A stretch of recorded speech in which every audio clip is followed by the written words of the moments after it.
The Adventure of the Creeping Man by Sir Arthur Conan Doyle, narrated by Sam Cousy. Mr. Sherlock Holmes was always of opinion that I should publish the singular facts connected with Professor Presbury, if only to dispel once for all the ugly rumours which, some 20 years ago, agitated the university and were echoed in the learned societies of London.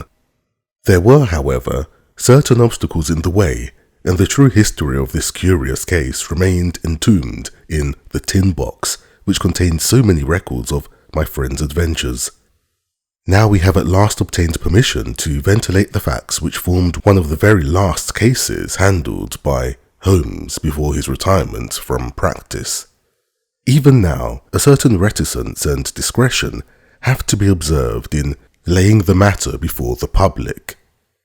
It was one Sunday evening, early in September of the year 1903, that I received one of Holmes's laconic messages.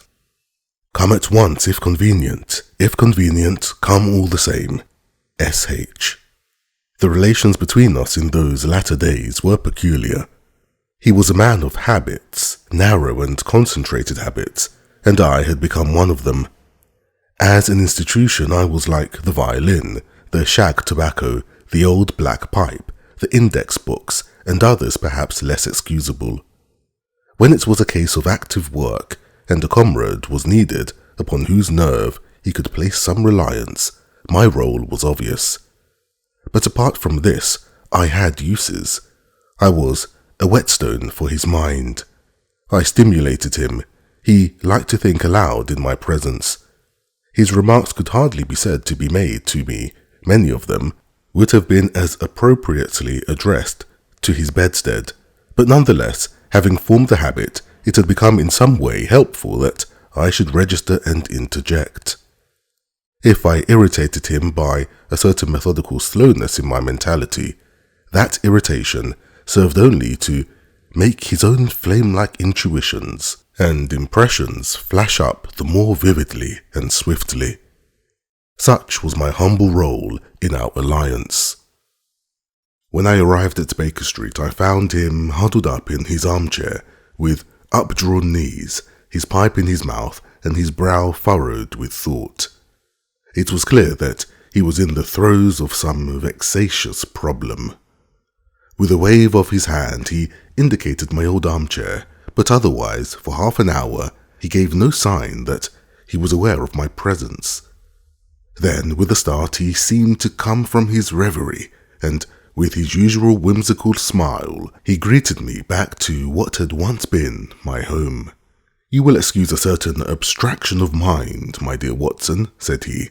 "Some curious facts have been submitted to me within the last 24 hours, and they in turn have given rise to some speculations of a more general character. I have serious thoughts of writing a small monograph upon the uses of dogs in the work of the detective." "But surely, Holmes, this has been explored," said I. "Bloodhounds, sleuth-hounds, no, Watson. That side of the matter is, of course, obvious, but there is another which is far more subtle. You may recollect that in the case which you, in your sensational way, coupled with the copper beeches, I was able, by watching the mind of the child, to form a deduction as to the criminal habits of the very smug and respectable father. Yes, I remember it well. My line of thoughts about dogs is analogous. A dog reflects the family life. Who ever saw a frisky dog in a gloomy family, or a sad dog in a happy one? Snarling people have snarling dogs, dangerous people have dangerous ones, and their passing moods may reflect the passing moods of others." I shook my head. "Surely, Holmes, this is a little far-fetched," said I. He had refilled his pipe and resumed his seat, taking no notice of my comment. "The practical application of what I have said is very close to the problem which I am investigating. It is a tangled skein, you understand, and I am looking for a loose end. One possible loose end lies in the question, why does Professor Presbury wolfhound Roy endeavour to bite him? I sank back in my chair in some disappointment. Was it for so trivial a question as this that I had been summoned from my work? Holmes glanced across at me. "The same old Watson," said he. "You never learn that the gravest issues may depend upon the smallest things. But is it not on the face of it strange that a staid, elderly philosopher— you've heard of Presbury, of course, the famous Camford physiologist— that such a man, whose friend has been his devoted wolfhound, should now have been twice attacked by his own dog? What do you make of it?" "The dog is ill." "Well, that has to be considered, but he attacks no one else, nor does he apparently molest his master, save on very special occasions. Curious, Watson, very curious. But young Mr. Bennett is before his time, if that is his ring. I had hoped to have a longer chat with you before he came." There was a quick step on the stairs, a sharp tap at the door, and a moment later the new client presented himself. He was a tall, handsome youth about 30, well-dressed and elegant, but with something in his bearing which suggested the shyness of the student rather than the self-possession of the man of the world. He shook hands with Holmes and then looked with some surprise at me. "This matter is very delicate, Mr. Holmes," he said. "Consider the relation in which I stand to Professor Presbury, both privately and publicly. I really can hardly justify myself if I speak before any third person." "Have no fear, Mr. Bennett. Dr. Watson is the very soul of discretion, and I can assure you that this is a matter in which I am very likely to need an assistant." "As you like, Mr. Holmes. You will, I am sure, understand my having some reserves in the matter. You will appreciate it, Watson, when I tell you that this gentleman, Mr. Trevor Bennett, is professional assistant to the great scientist, lives under his roof, and is engaged to his only daughter. Certainly we must agree that the professor has every claim upon his loyalty and devotion, but it may best be shown by taking the necessary steps to clear up this strange mystery." "I hope so, Mr. Holmes. That is my one object. Does Dr. Watson know the situation?" "I have not had time to explain it." "Then perhaps I had better go over the ground again before explaining some fresh developments." "I will do so myself," said Holmes, "in order to show that I have the events in their due order. The Professor, Watson, is a man of European reputation. His life has been academic. There has never been a breath of scandal. He is a widower with one daughter, Edith. He is, I gather, a man of very virile and positive, one might also say combative character. So the matter stood until a very few months ago. Then the current of his life was broken. He is 61 years of age, but he became engaged to the daughter of Professor Morphy, his colleague in the chair of comparative anatomy. It was not, as I understand, the reasoned courting of an elderly man, but rather the passionate frenzy of youth, for no one could have shown himself a more devoted lover. The lady, Alice Morphy, was a very perfect girl, both in mind and body, so that there was every excuse for the professor's infatuation. Nonetheless, it did not meet with full approval in his own family. "We thought it rather excessive," said our visitor. "Exactly, excessive and a little violent and unnatural. Professor Presbury was rich, however, and there was no objection upon the part of the father. The daughter, however, had other views, and there were already several candidates for her hand who, if they were less eligible from a worldly point of view, were at least more of an age. The girl seemed to like the professor in spite of his eccentricities. It was only age which stood in the way. About this time, a little mystery suddenly clouded the normal routine of the professor's life. He did what he had never done before. He left home and gave no indication where he was going. He was away for a fortnight and returned looking rather travel-worn. He made no allusion to where he had been, although he was usually the frankest of men. It chanced, however, that our client here, Mr. Bennett, received a letter from a fellow student in Prague, who said that he was glad to have seen Professor Presbury there, although he had not been able to talk to him. Only in this way did his own household learn where he had been. Now comes the point. From that time onward, a curious change came over the professor. He became furtive and sly.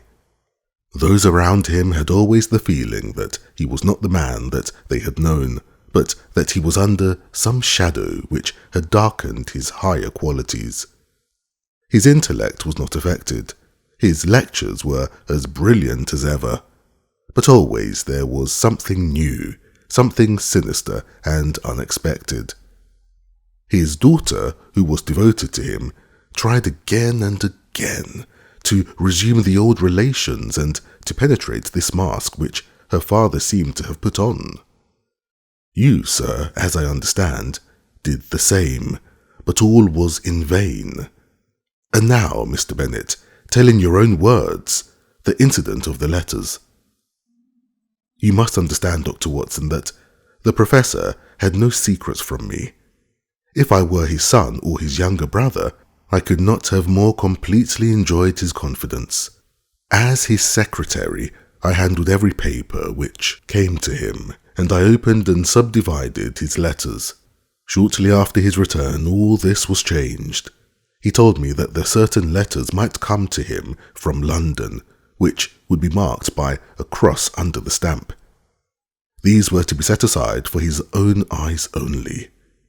I may say that several of these did pass through my hands, that they had the E.C. mark, and were in an illiterate handwriting. If he answered them at all, the answers did not pass through my hands, nor into the letter basket in which our correspondence was collected.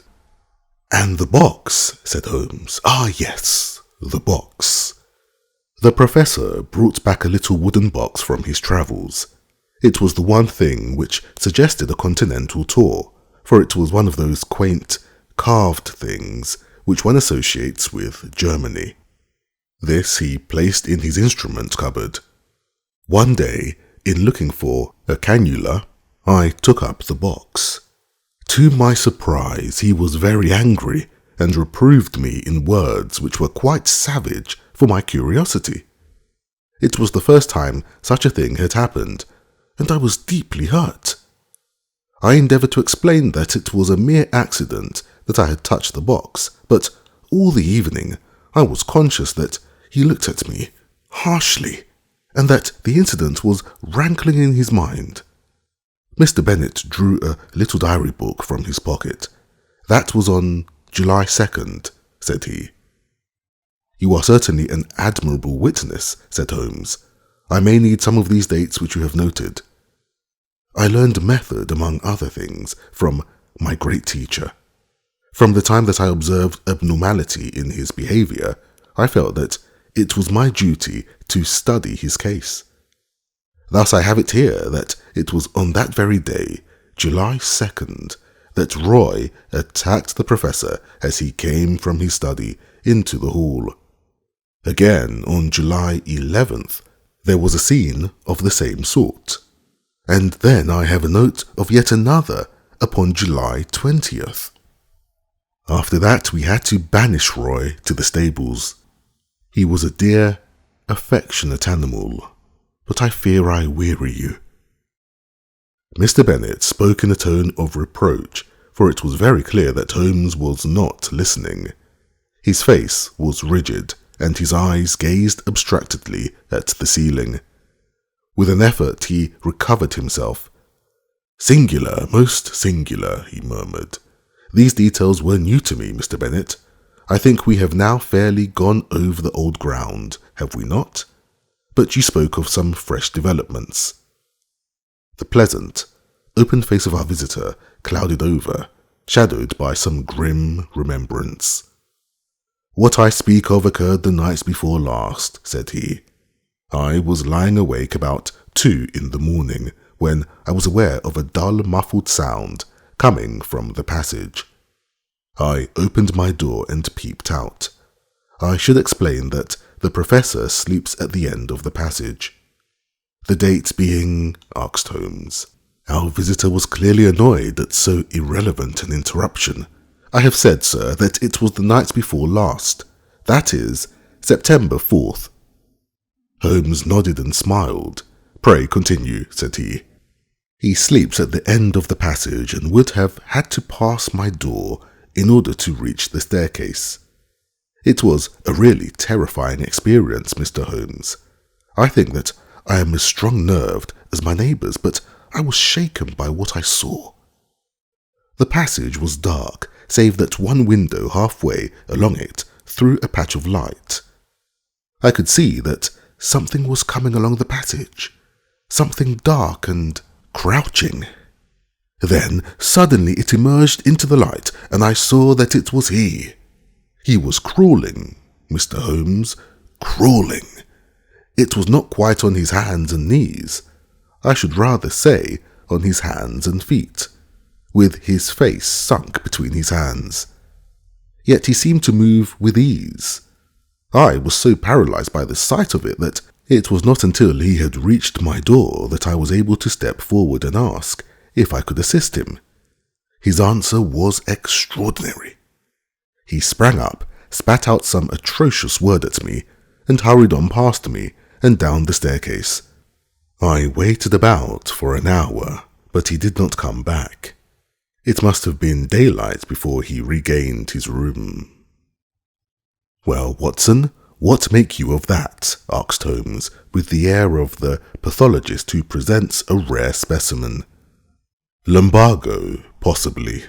I have known a severe attack make a man walk in just such a way, and nothing would be more trying to the temper. Good, Watson, you always keep us flat-footed on the ground, but we can hardly accept lumbago, since he was able to stand erect in a moment. He was never better in health, said Bennett. In fact, he is stronger than I have known him for years. But there are the facts, Mr. Holmes. It is not a case in which we can consult the police, and yet we are utterly at our wits' end as to what to do, and we feel in some strange way that we are drifting towards disaster. Edith, Miss Presbury, feels, as I do, that we cannot wait passively any longer. It is certainly a very curious and suggestive case. What do you think, Watson? Speaking as a medical man, said I, it appears to be a case for an alienist. The old gentleman's cerebral processes were disturbed by the love affair. He made a journey abroad in the hope of breaking himself of the passion. His letters and the box may be connected with some other private transaction. A loan, perhaps, or share certificates, which are in the box. And the wolfhound, no doubt, disapproved of the financial bargain. No, Watson, there is more in it than this. Now, I can only suggest. What Sherlock Holmes was about to suggest will never be known, for at this moment the door opened and a young lady was shown into the room. As she appeared, Mr. Bennett sprang up with a cry and ran forward with his hands out to meet those which she had herself outstretched. Edith, dear! Nothing the matter, I hope? I felt I must follow you. Oh, Jack, I have been so dreadfully frightened. It is awful to be there alone.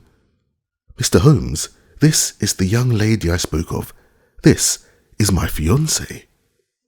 We were gradually coming to that conclusion, were we not, Watson? Holmes answered with a smile. I take it, Miss Presbury, that there is some fresh development in the case and that you thought we should know. Our new visitor, a bright, handsome girl of a conventional English type, smiled back at Holmes as she seated herself beside Mr. Bennett. When I found Mr. Bennett had left his hotel, I thought I should probably find him here. Of course, he had told me that he would consult you. But oh, Mr. Holmes, can you do nothing for my poor father? I have hopes, Miss Presbury, but the case is still obscure. Perhaps what you have to say may throw some fresh light upon it." "It was last night, Mr. Holmes. He had been very strange all day. I am sure that there are times when he has no recollection of what he does. He lives as in a strange dream. Yesterday was such a day. It was not my father with whom I lived. His outward shell was there, but it was not really he." "Tell me what happened." "I was awakened in the night by the dog barking most furiously. Poor Roy, he is chained now near the stable. I may say that I always sleep with my door locked, for, as Mr. Bennett will tell you, we all have a feeling of impending danger. My room is on the second floor. It happened that the blind was up in my window, and there was a bright moonlight outside.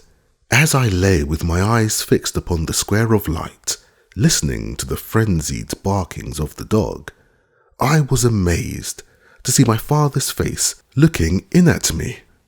Mr. Holmes, I nearly died of surprise and horror. There it was pressed against the window pane, and one hand seemed to be raised as if to push up the window. If that window had opened, I think I should have gone mad. It was no delusion, Mr. Holmes. Don't deceive yourself by thinking so. I dare say it was 20 seconds or so that I lay paralyzed and watched the face. Then it vanished, but I could not spring out of bed and look out after it. I lay cold and shivering till morning. At breakfast, he was sharp and fierce in manner, and made no allusion to the adventure of the night. Neither did I, but I gave an excuse for coming to town, and here I am." Holmes looked thoroughly surprised at Miss Presbury's narrative. "My dear young lady, you say that your room is on the second floor. Is there a long ladder in the garden?" "No, Mr. Holmes. That is the amazing part of it. There is no possible way of reaching the window, and yet he was there." "The date being September 5th, said Holmes. "That certainly complicates matters." It was the young lady's turn to look surprised. "This is the second time that you have alluded to the date, Mr. Holmes," said Bennett. "Is it possible that it has any bearing upon the case?" "It is possible, very possible, and yet I have not my full material at present." "Possibly you are thinking of the connection between insanity and phases of the moon." "No, I assure you, it was quite a different line of thought. Possibly you can leave your notebook with me, and I will check the dates. Now I think, Watson, that our line of action is perfectly clear. This young lady has informed us, and I have the greatest confidence in her intuition, that her father remembers little or nothing which occurs upon certain dates. We will therefore call upon him as if he had given us an appointment upon such a date. He will put it down to his own lack of memory. Thus we will open our campaign by having a good close view of him." "That is excellent," said Mr. Bennett. "I warn you, however, that the Professor is irascible and violent at times." Holmes smiled. "There are reasons why we should come at once, very cogent reasons, if my theories hold good. Tomorrow, Mr. Bennett will certainly see us in Camford. There is, if I remember right, an inn called the Chequers, where the porch used to be above mediocrity, and the linen was above reproach.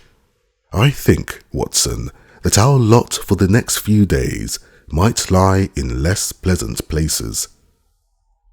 Monday morning found us on our way to the famous university town, an easy effort on the part of Holmes, who had no routes to pull up, but one which involved frantic planning and hurrying on my part, as my practice was, by this time, not inconsiderable. Holmes made no allusion to the case until after we had deposited our suitcases at the ancient hostel of which he had spoken. "I think, Watson, that we can catch the Professor just before lunch. He lectures at 11 and should have an interval at home. What possible excuse have we for calling?" Holmes glanced at his notebook. There was a period of excitement upon August 26th. We will assume that he is a little hazy as to what he does at such times. If we insist that we are there by appointment, I think he will hardly venture to contradict us. Have you the effrontery necessary to put it through? We can but try. Excellent, Watson.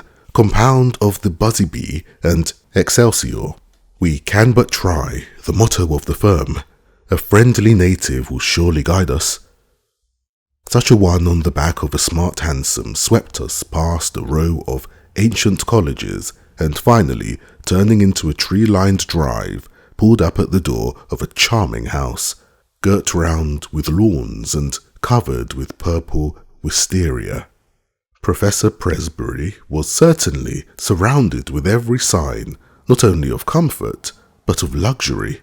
Even as we pulled up, a grizzled head appeared at the front window, and we were aware of a pair of keen eyes from under shaggy brows which surveyed us through large horn glasses. A moment later, we were actually in his sanctum, and the mysterious scientist, whose vagaries had brought us from London, was standing before us. There was certainly no sign of eccentricity either in his manner or appearance, for he was a portly, large-featured man, grave, tall and frock-coated, with the dignity of bearing which a lecturer needs. His eyes were his most remarkable feature, keen, observant and clever to the verge of cunning. He looked at our cards. "Pray, sit down, gentlemen. What can I do for you?" Mr. Holmes smiled amiably. "It was the question which I was about to put to you, Professor." "To me, sir?" "Possibly there is some mistake. I heard through a second person that Professor Presbury of Camford had need of my services." "Oh, indeed." It seemed to me that there was a malicious sparkle in the intense grey eyes. "You heard that, did you? May I ask the name of your informant?" "I am sorry, Professor, but the matter was rather confidential. If I had made a mistake, there is no harm done. I can only express my regret." "Not at all. I should wish to go further into this matter. It interests me. Have you any scrap of writing, any letter or telegram to bear out your assertion?" "No, I have not." "I presume that you do not go so far as to assert that I summoned you." "I would rather answer no questions," said Holmes. "No, I dare say not," said the Professor with asperity. "However, that particular one can be answered very easily without your aid." He walked across the room to the bell. Our London friend, Mr. Bennett, answered the call. "Come in, Mr. Bennett. These two gentlemen have come from London under the impression that they have been summoned. You handle all my correspondence. Have you a note of anything going to a person named Holmes?" "No, sir," Bennett answered with a flush. "That is conclusive," said the Professor, glaring angrily at my companion. "Now, sir," he leaned forward with his two hands upon the table, "it seems to me that your position is a very questionable one." Holmes shrugged his shoulders. "I can then repeat that I am sorry that we have made a needless intrusion." "Hardly enough, Mr. Holmes," the old man cried in a high screaming voice with extraordinary malignancy upon his face. He got between us and the door as he spoke, and he shook his two hands at us with furious passion. "You can hardly get out of it so easily as that." His face was convulsed, and he grinned and gibbered at us in his senseless rage. I am convinced that we should have had to fight our way out of the room if Mr. Bennett had not intervened. "My dear Professor," he cried, "consider your position. Consider the scandal at the university. Mr. Holmes is a well-known man. You cannot possibly treat him with such discourtesy." Sulkily, our host, if I may call him so, cleared the path to the door. We were glad to find ourselves outside the house and in the quiet of the tree-lined drive. Holmes seemed greatly amused by the episode. "Our learned friend's nerves are somewhat out of order," said he. "Perhaps our intrusion was a little crude, and yet we have gained that personal contact which I desired. But dear me, Watson, he is surely at our heels. The villain still pursues us."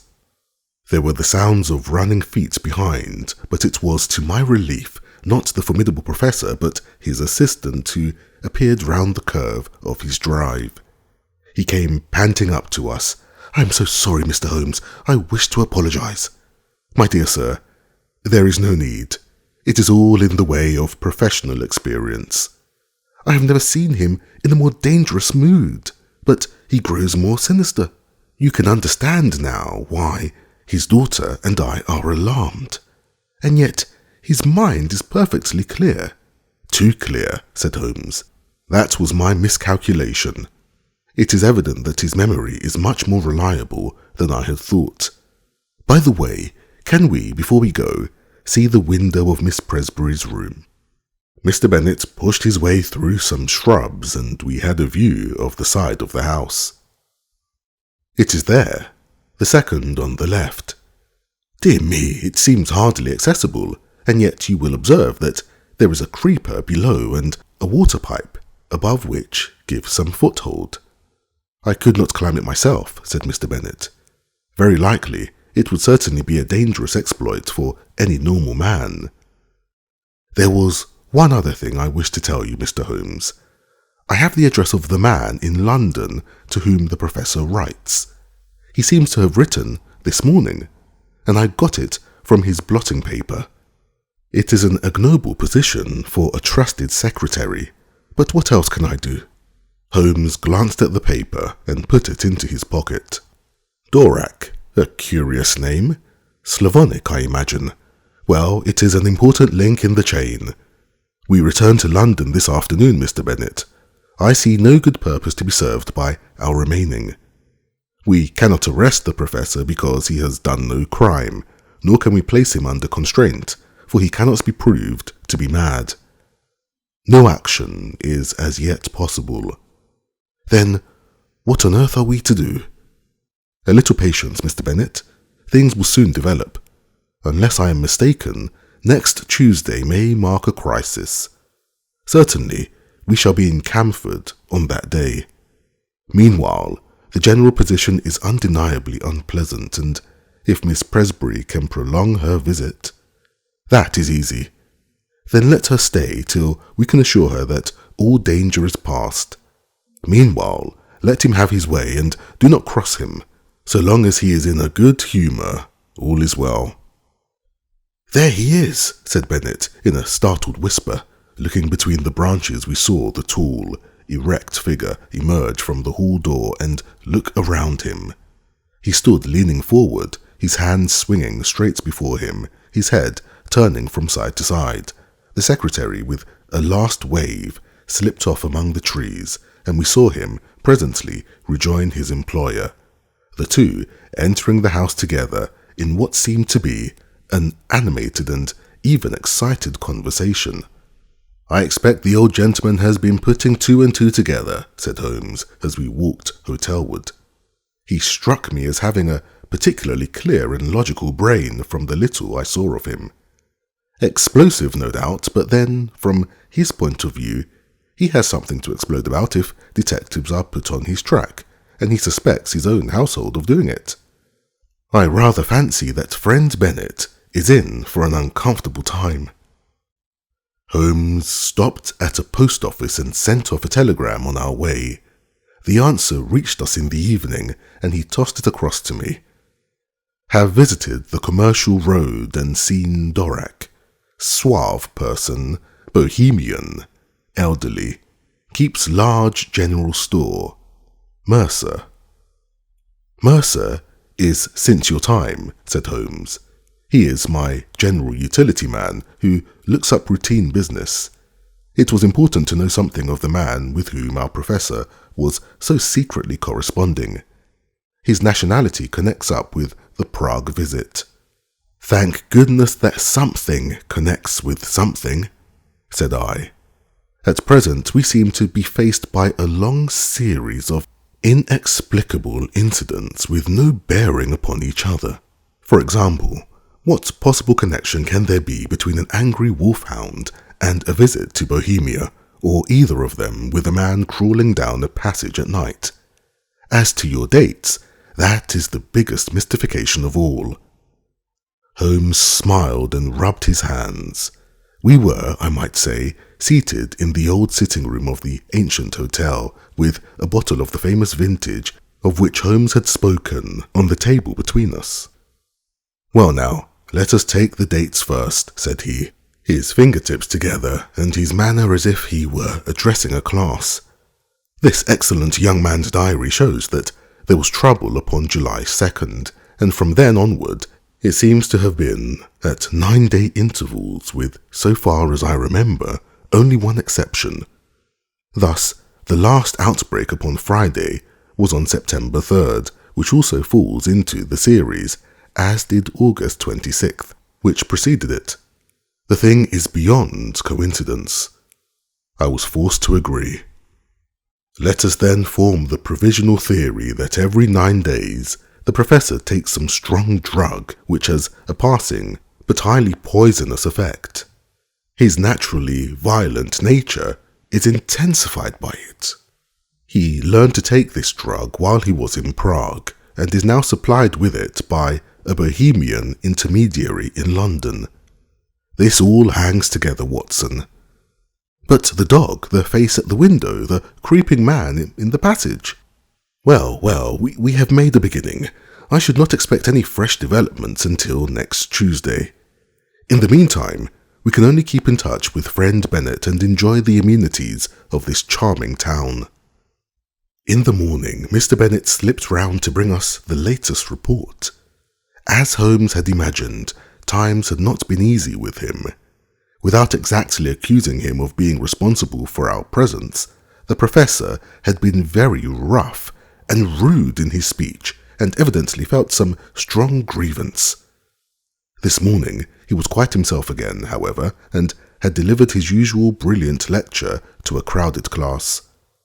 "Apart from his queer fits," said Bennett, "he has actually more energy and vitality than I can ever remember, nor was his brain ever clearer. But it's not he, it's never the man whom we have known." "I don't think you have anything to fear now for a week at least," Holmes answered. "I am a busy man, and Dr. Watson has his patients to attend to. Let us agree that we meet here at this hour next Tuesday, and I shall be surprised if, before we leave you again, we are not able to explain, even if we cannot perhaps put an end to, your troubles. Meanwhile, keep us posted in what occurs." I saw nothing of my friend for the next few days, but on the following Monday evening I had a short note asking me to meet him next day at the train. From what he told me as we travelled up to Camford, all was well. The peace of the Professor's house had been unruffled, and his own conduct perfectly normal. This also was the report which was given us by Mr. Bennett himself when he called upon us that evening at our old quarters in the Chequers. He heard from his London correspondent today. There was a letter, and there was a small packet, each with a cross under the stamp which warned me not to touch them. There has been nothing else. "That may prove quite enough," said Holmes grimly. "Now, Mr. Bennett, we shall, I think, come to some conclusion tonight. If my deductions are correct, we should have an opportunity of bringing matters to a head. In order to do so, it is necessary to hold the Professor under observation. I would suggest, therefore, that you remain awake and on the lookout. Should you hear him pass your door, do not interrupt him, but follow him as discreetly as you can. Dr. Watson and I will not be far off. By the way, where is the key of that little box of which you spoke?" "Upon his watch chain. I fancy our researches must lie in that direction. At the worst, the lock should not be very formidable. Have you any other able-bodied man on the premises?" "There is the coachman, Macphail." "Where does he sleep?" "Over the stables." "We might possibly want him. Well, We can do no more until we see how things develop. Goodbye, but I expect that we shall see you before morning." It was nearly midnight before we took our station among some bushes immediately opposite the hall door of the Professor. It was a fine night, but chilly, and we were glad of our warm overcoats. There was a breeze, and clouds were scudding across the sky, obscuring from time to time the half-moon. We would have been a dismal vigil were it not for the expectation and excitement which carried us along, and the assurance of my comrade that we had probably reached the end of the strange sequence of events which had engaged our attention. "If my cycle of 9 days holds good, then we shall have the Professor at his worst tonight," said Holmes. "The fact that these strange symptoms began after his visit to Prague, that he is in secret correspondence with a Bohemian dealer in London, who presumably represents someone in Prague, and that he received a packet from him this very day, all point in one direction. What he takes and why he takes it are still beyond our ken, but that it emanates in some way from Prague is clear enough. He takes it under definite directions which regulate this 9th day system, which was the first point which attracted my attention. But his symptoms are most remarkable. Did you observe his knuckles? I had to confess that I did not. Thick and horny in a way which is quite new in my experience. Always look at the hands first, Watson, then cuffs, trouser knees and boots. Very curious knuckles which can only be explained by the mode of progression observed by—" Holmes paused and suddenly clapped his hand to his forehead. "Oh, Watson, Watson! What a fool I have been! It seems incredible, and yet it must be true. All points in one direction. How could I miss seeing the connection of ideas? Those knuckles, how could I have passed those knuckles? And the dog, and the ivy. It's surely time that I disappeared into that little farm of my dreams. Look out, Watson, here he is. We shall have the chance of seeing for ourselves." The hall door had slowly opened, and against the lamp-lit background we saw the tall figure of Professor Presbury. He was clad in his dressing gown. As he stood outlined in the doorway, he was erect but leaning forward with dangling arms as when we saw him last. Now he stepped forward into the drive, and an extraordinary change overcame him. He sank down into a crouching position and moved along upon his hands and feet, skipping every now and then as if he were overflowing with energy and vitality. He moved along the face of the house and then round the corner. As he disappeared, Bennett slipped through the hall door and softly followed him. "Come, Watson, come!" cried Holmes, and we stole as softly as we could through the bushes until we had gained a spot whence we could see the other side of the house, which was bathed in the light of the half-moon. The Professor was clearly visible crouching at the foot of the ivy-covered wall. As we watched him, he suddenly began with incredible agility to ascend it. From branch to branch he sprang, sure of foot and firm of grasp, climbing apparently in mere joy at his own powers, with no definite object in view. With his dressing gown flapping on each side of him, he looked like some huge bat glued against the side of his own house, a great square dark patch upon the moonlit wall. Presently he tired of this amusement, and dropping from branch to branch, he squatted down into the old attitude and moved towards the stables, creeping along in the same strange way as before. The wolfhound was out now, barking furiously and more excited than ever when it actually caught sight of its master. It was straining on its chain and quivering with eagerness and rage. The Professor squatted down very deliberately just out of reach of the hound and began to provoke it in every possible way. He took handfuls of pebbles from the drive and threw them in the dog's face, prodded him with a stick which he had picked up, flicked his hands about only a few inches from the gaping mouth and endeavoured in every way to increase the animal's fury, which was already beyond all control.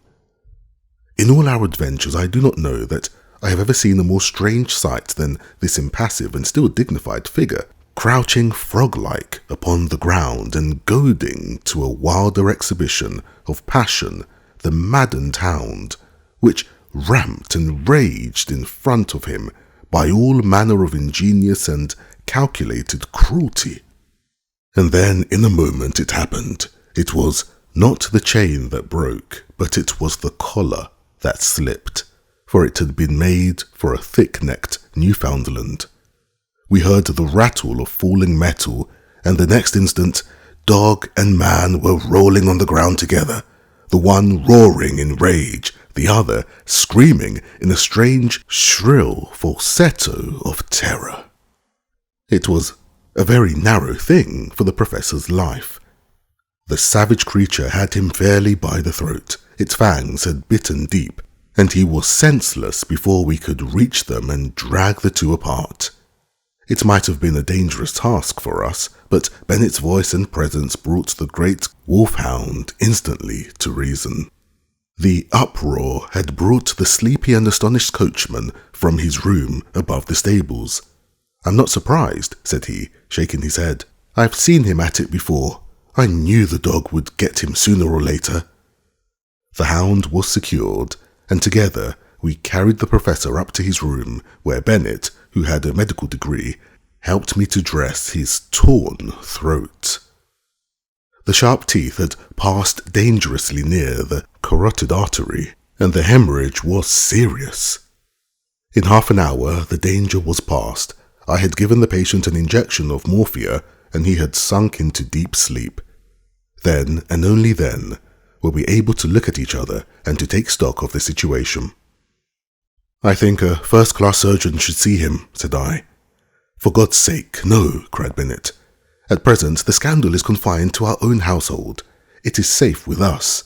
If it gets beyond these walls, it will never stop. Consider his position at the university, his European reputation, the feelings of his daughter." "Quite so," said Holmes. "I think it may be quite possible to keep the matter to ourselves, and also to prevent its recurrence now that we have a free hand. The key from the watch chain, Mr. Bennett. MacPhail will guard the patient and let us know if there is any change. Let us see what we can find in the Professor's mysterious box." There was not much, but there was enough. An empty phial, another nearly full, a hypodermic syringe, several letters in a crabbed foreign hand. The marks on the envelopes showed that they were those which had disturbed the routine of the secretary, and each was dated from the Commercial Road and signed A. Dorak. They were mere invoices to say that a fresh bottle was being sent to Professor Presbury, or receipts to acknowledge money. There was one other envelope, however, in a more educated hand, and bearing the Austrian stamp with the postmark of Prague. "Here we have our material," cried Holmes as he tore out the enclosure. "Honoured colleague," it ran, "since your esteemed visit, I have thought much of your case, and though in your circumstances there are some special reasons for the treatment, I would nonetheless enjoin caution, as my results have shown that it is not without danger of a kind. It is possible that the serum of anthropoid would have been better. I have, as I explained to you, used black-face langur because a specimen was accessible. Langur is, of course, a crawler and climber, while anthropoid walks erect and is in all ways nearer. I beg you to take every possible precaution that there be no premature revelation of the process. I have one other client in England, and Dorak is my agent for both. Weekly reports will oblige. Yours, with high esteem, H. Lowenstein. Lowenstein! The name brought back to me the memory of some snippet from a newspaper which spoke of an obscure scientist who was striving in some unknown way for the secret of rejuvenescence and the elixir of life. Lowenstein with the wondrous strength-giving serum, tabooed by the profession because he refused to reveal its source. In a few words, I said what I remembered. Bennett had taken a manual of zoology from the shelves. Langer, he read, the great black-faced monkey of the Himalayan slopes, biggest and most human of climbing monkeys. Many details are added. Well, thanks to you, Mr. Holmes, it is very clear that we have traced the evil to its source. The real source, said Holmes, lies, of course, in the untimely love affair which gave our impetuous professor the idea that he could only gain his wish by turning himself into a younger man. When one tries to rise above nature, one is liable to fall below it. The highest type of man may revert to the animal if he leaves the straight road of destiny. He sat, musing for a little with his phial in his hand, looking at the clear liquid within. When I have written to this man and told him that I hold him criminally responsible for the poisons which he circulates, we will have no more trouble, but it may recur. Others may find a better way. There is danger there, a very real danger to humanity.